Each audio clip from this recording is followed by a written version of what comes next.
Hey guys, welcome back to the Guilty as Charged podcast. Very excited about today's guest, who is Zac Stevens, a Broncos beat writer and beat reporter for DNVR. Zac, thanks for joining me today. How you doing, man? Oh, Steven, thanks for having me. I'm doing great. And as I told you when you reached out, man, what an awesome name for a podcast. Thank you, thank you. I really appreciate that. We actually had one of our listeners came up with the name. We had some options that we liked, and we kind of put it out on Twitter, and someone suggested "Guilty as Charged" podcast. So shout out to Riley. Everybody loves the name Riley, so thank you for that. And Um, and uh, and you've killed the branding too. I mean, hey, I'm in Broncos country here. Should probably be limiting the good things I say. well, I appreciate that, man. It's been a lot of hard work for us. So, here to talk about the Broncos. I think it is only right that we talk first about the quarterback situation, the quarterback competition that the Broncos have going on. Of course, Drew Lock was the starter last year, had some mixed results, and then they bring in Teddy Bridgewater via trade from the Carolina Panthers. So, Zac, update us on the quarterback battle. What have you been seeing from Drew and Teddy throughout camp? And maybe give your opinion on who the Broncos should choose ultimately.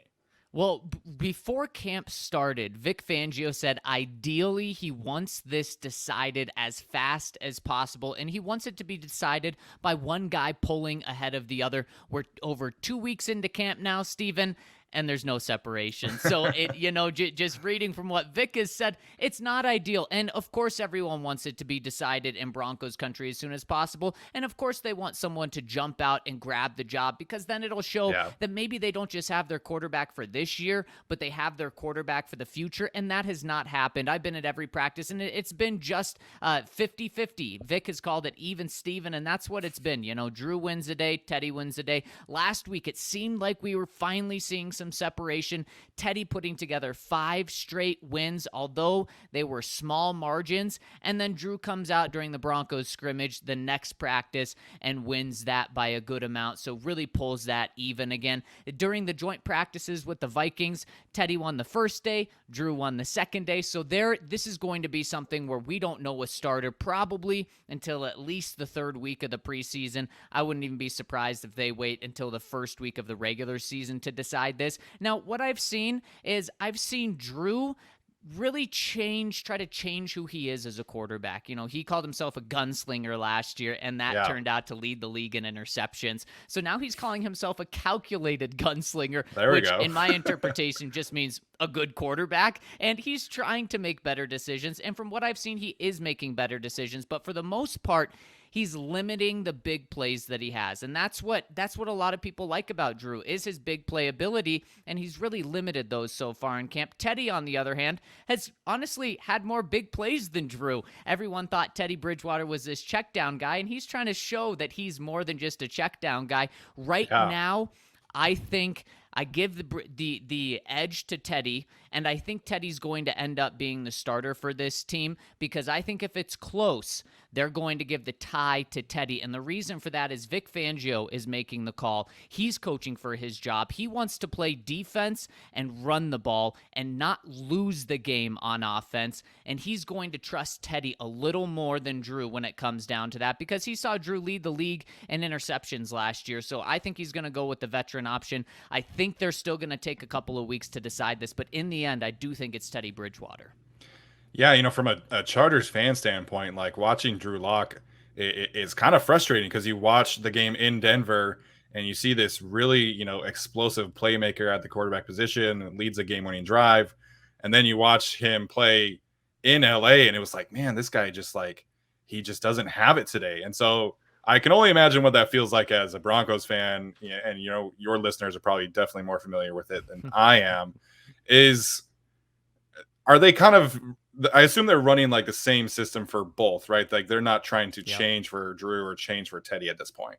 Yeah, exactly. It's the same system. And Steven, this fan base is as divided as I've seen it over Teddy and Drew, because some people say, why would you go with Teddy? We know what Teddy is. He's a guy that, he can kind of be the pilot, but he's never going to be the plane for your team. He's a guy that's a 1-year fix. He's a guy that the Carolina Panthers just paid $20 million to and then moved on from him after one season. The Saints moved on from him after one season. The Jets moved on from him after one season. So why would you go with a guy that has a limited ceiling? But then people who want Teddy say, look, this team is good enough to make the playoffs with an elite defense, a good running game, as long as the quarterback just doesn't lose it for us. So you have that's the view on Teddy. And then the view on Drew, the people that want Drew, they say, look what he did against the Chargers in that fourth quarter in Denver last year. How he just led a massive comeback. He has the arm. He makes the wow throws. There's no question about that. He has the physical talent.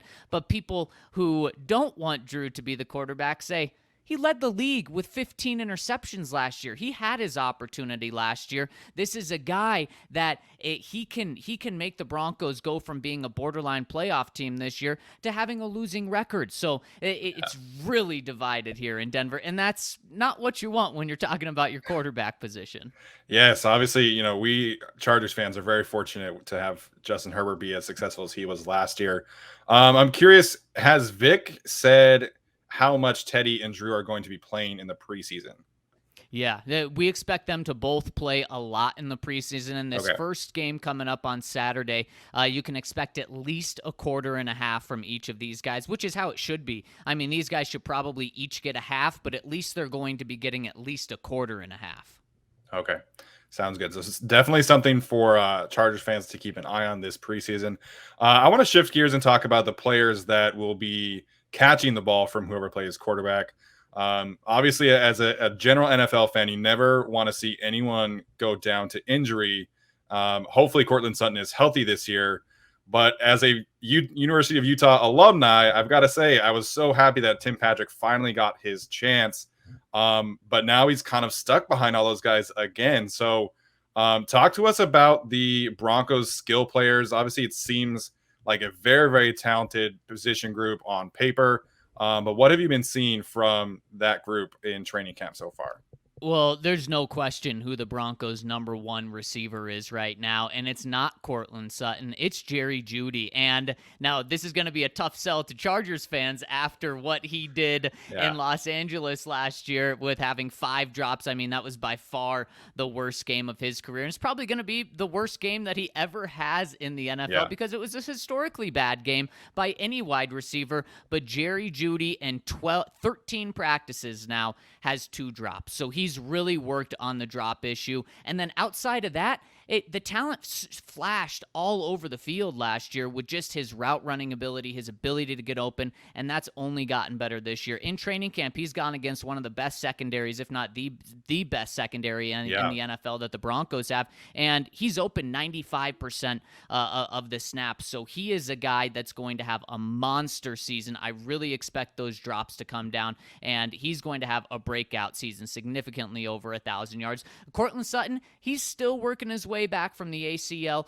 He's supposed to be 100% by week 1, but I'm tempering my expectations on what to expect to him from this year, because we typically hear guys when they come back from injury, especially an ACL, they feel great. They're ready to go. But then that following year, we kind of hear them say, last year I was still working on it. And that's kind of what I'm expecting from Cortland Sutton. I think he's going to be very good, but with Jerry Jeudy being so good this year, as I expect him to be, I think he's going to be the number 2 receiver. And then you have the X factor of this offense, and that's KJ Hamler, former second-round pick last year. He is so fast, and if he stays healthy, which he had 4 hamstring injuries last year, so that is a big if. If he stays healthy, he is the big play weapon that this offense has so desperately needed. And then, Steven, a guy you talked about, Tim Patrick, he is a very, very good number 2 receiver in the NFL. Could even make a case to be a number 1 receiver, but he's just not going to get that opportunity here in Denver this year. Broncos are going to have a very interesting decision to make after this year. Do they just let Tim walk? Do they try to trade him in the middle of this season? Do they let Cortland Sutton walk or try to trade him because they're so confident in Tim Patrick? So that's a conversation for many months from now. But Tim Patrick is a guy where if Cortland Sutton or Jerry Jeudy get hurt, then you have a very confident guy to fall back on. Yeah, absolutely. And like I said, it was so good. Utah fans have always been familiar with Tim Patrick, but it was always, like a health thing. And then his one finally season that he was able to stay healthy, he had a great season for University of Utah. So very excited about him. I want to get your thoughts about some comments that the Broncos general manager, Mr. Payton, made a couple of days ago. Apparently finding a franchise cornerback is more difficult than finding a franchise quarterback, from what, obviously paraphrasing there. What'd you make of those comments, which obviously was, about choosing Patrick Surtain instead of choosing Justin Fields? So what did you make of those comments by Mr. Payton? Yeah, it was head scratching, and I've really understood everything George Payton's done up until this point. I understood why he drafted Patrick Surtain over the quarterbacks. I personally didn't agree with it. I thought they should have gone with either Fields or Mac Jones, and from everything I'd heard, they really liked Justin Fields. So to me, those things didn't add up. But then hearing him say that is really the first time when I've completely disagreed with him. Now, we talked to him today, and he tried to clarify that by saying he values the quarterback position extremely high, and it's the most important position in sports, as it is, and it should be viewed that way, but still just a little confused with his thinking there, because he said quarterbacks are available more than franchise cornerbacks, but to me, he's just not weighing the importance of the quarterback position, because there's no question the quarterback is way more valuable than a franchise quarterback or cornerback, and the Broncos have had quarterbacks fall in their laps the past few years. You have Case Keenum, you have Joe Flacco, you have Trevor Siemian, you have Paxton Lynch. Yeah, you can find a quarterback any single year. Sure, that's the case, but you have to invest big time in one of those, or else you're going to be like the Broncos have been the past 5 years. They've had a lot of talent on the defensive side of the ball, and it just doesn't matter if you don't have the quarterback position. And that's why the Broncos are in such a tough spot right now, is regardless on if it's Teddy or Drew, they're probably very likely going to have the 4th best quarterback in the AFC West, which is just such a tough spot to be in. It really is. And, I was kind of surprised when they took Patrick Surtain, but I was like, Surtain is great. And I figured that he would be kind of that key cog back there. And then they went and signed Kyle Fuller too. So I'm just kind of interested to see how the playing time aspect, turns out for the secondary. Do they cut a player like Michael Ojemudia, who's someone I think is pretty talented? What do you think ends up being kind of the rotation for this Broncos secondary? And do you think they maybe do cut someone like Ojemudia?